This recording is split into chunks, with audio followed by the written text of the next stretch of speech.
Hey everyone, welcome back to my channel. If this is your first time here, you can check below in the description box for a link to our introduction video to define motherhood. If you're back, welcome back. Don't forget to hit the subscribe button below, also the notification bell. Beside that, if you want to be notified every time that I upload a video. Today's video is a little bit of addressing the elephant in the room. Given the current situation and environment out there, I wanted to make sure to not be tone deaf to some of the concerns that moms like myself may be having. So I wanted to share with you just some precautions that my family and I have been taking throughout the COVID pandemic or crisis, whatever you want to call it. If this is not something that is your cup of tea, you don't want to deal with the anxiety or the stress or think about it, then feel free to skip along to the next video, totally fine. Otherwise, if you're interested, keep watching, and let's get into it.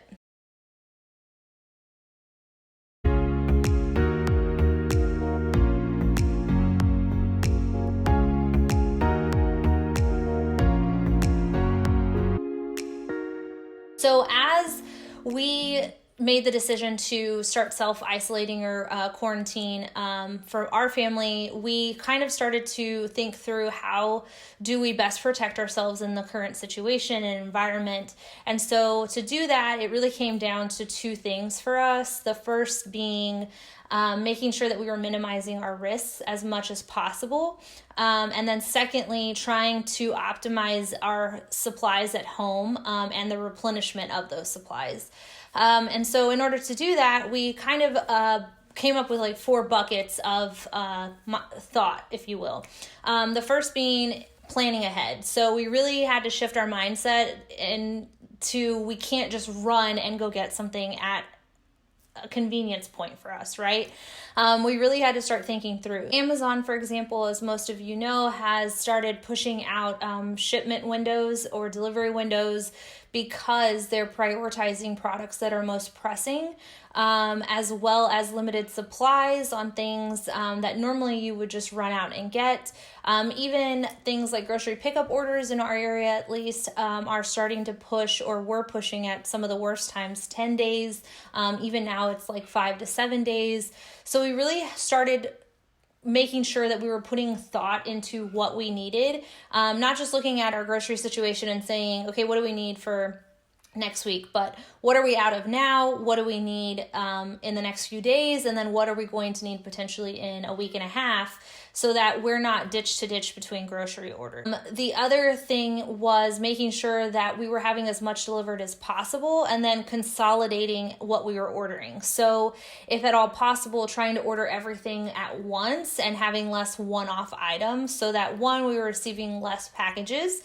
And I'll get to why later in the video. And then secondly, we were able to go out at one time, get all of the stops out of the way, and come back home, so that we're minimizing the number of people we're coming into contact with and the frequency at which we're doing so, to reduce the likelihood of us picking something up and either contracting something ourselves or bringing it home. The second category for us was to really try to make the most out of what we had at home and our supplies. So we looked at things like, for example, hand sanitizer and hand soap. And so for us in our area, hand soap was much easier to come across than hand sanitizer.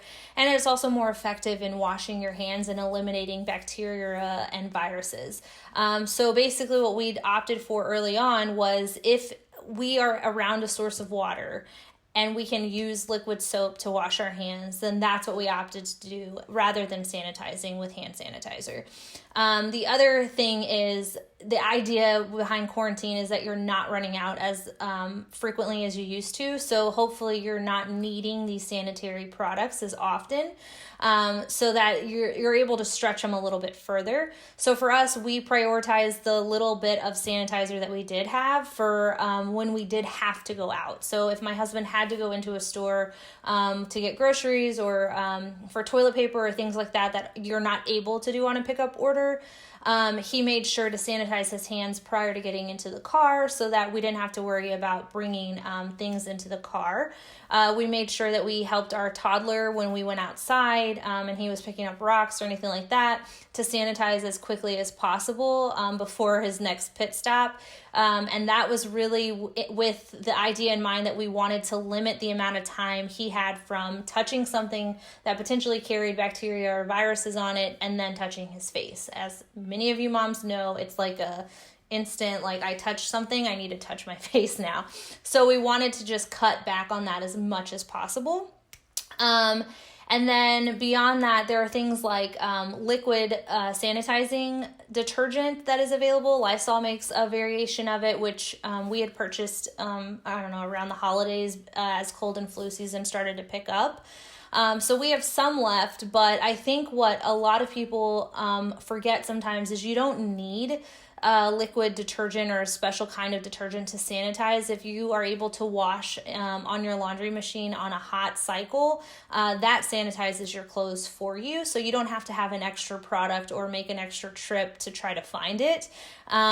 Pretty much any clothes you can wash that way, with the exception of like really delicate articles of clothing or special bedding, things like that. Worst case scenario, just sort your laundry a little bit more so that you have less bleed over of colors to other articles of clothing that you don't want potentially to bleed out. And then the third line of thought for us was really centered around taking precautions. And so we really tried to minimize touch points and trips into public. So we already talked about kind of consolidating our list so that we didn't have to go out as much as we used to. The other thing, my sweet sister, when we started really kind of hunkering down, face masks were already pretty much not anywhere to be found. So my amazing sister made these masks for our family. So one for my husband, myself, and my son. And they have air filters, furnace filters in them to bring them up to standard, if you will, to make them not just preventative for the person who may be sick, but preventative of you getting something from the air around you.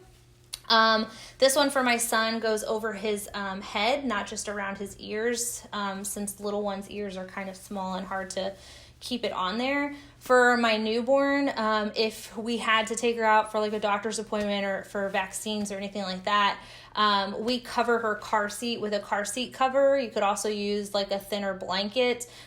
These are not safe, so don't put them on a baby, as you know, same thing, you don't want them to have a blanket over them or anything like that. You wouldn't want to purposely put this over their mouth. But that's how we kind of helped her to keep her air around her as clean as possible.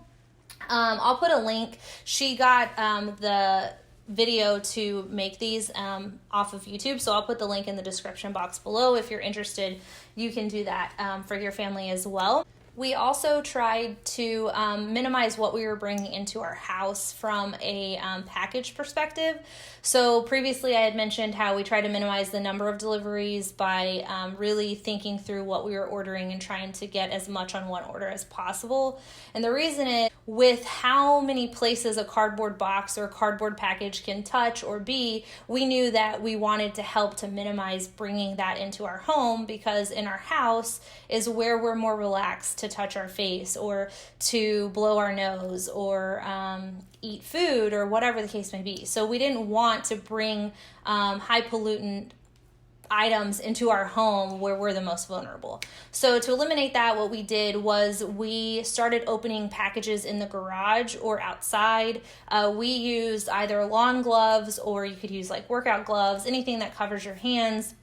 They are fabric, but we use them to open the cardboard. We then break it down and, collect it for trash day or recycling. And then we spray with Lysol sanitizing spray the gloves, put them back in the box. You could also wash them on a sanitary cycle like we just talked about, to just keep them as clean as possible. And then, of course, leaving anything outside that we possibly could. So like strollers, if my husband went to a store and had to go out, he would change clothes when he came home and leave his clothes in the laundry room to be washed, so that he wasn't sitting on our couch with clothing that potentially came into contact with something or someone who maybe had, even if it wasn't corona, but something else that could potentially weaken our immune system during this time. So those are precautions that we took. There are others that I list out in the blog, so feel free to check it out there. And then the last thing that we really tried to be a little bit more cognizant of was minimizing risk from a behavior standpoint.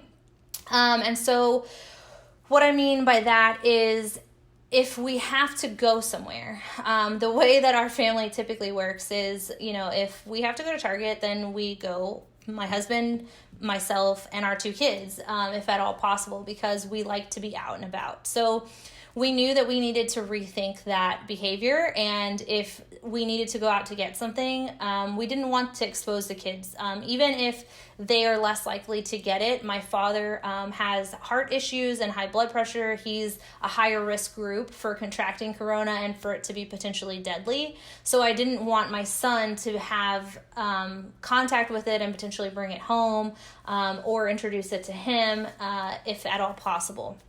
So we had to really make sure that when we were running out, they didn't get to go to Target or to Home Depot or, any of our favorite places that they like to go because it was safer for them. So either we avoided telling them we were going, we went when they were napping or asleep, or one parent distracted them while the other one left. So that was one example. Another example was just being a little bit more cautious with the activities that our son is doing. So an example of that, and I talk about this in the blog, that I wouldn't normally think anything of. We have wood floors throughout pretty much all of our first floor in our home. And my son was wearing socks one day. He slipped and nearly bumped his head on the floor. We live on a slab, so it's concrete and then, our wood floors.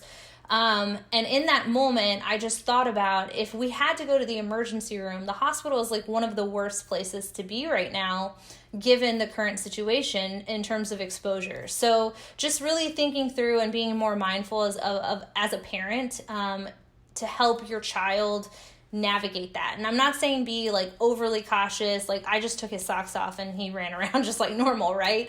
So just thinking through certain things like that and the risks that you're taking to try to avoid unnecessary exposure. So these are basically the 4 ways that we tried to really protect ourselves and our home. As we go into states starting to reopen businesses, these are the same practices that we will probably try to continue, just potentially toning it down and as things get a little bit better. And so kind of stair-stepping back into a little bit less of a cautionary take on our day-to-day life. If you have any tips, please leave them down below for anybody who may be interested. We still have a little bit of a ways to go based on some of the other countries and what we've seen happen there. So I'm sure that this will be a topic of conversation for, a few more weeks, if not a couple more months, as we try to get back to a sense of normal. I appreciate you guys listening to the video. I hope it was helpful, and I'll see you in the next one. Bye.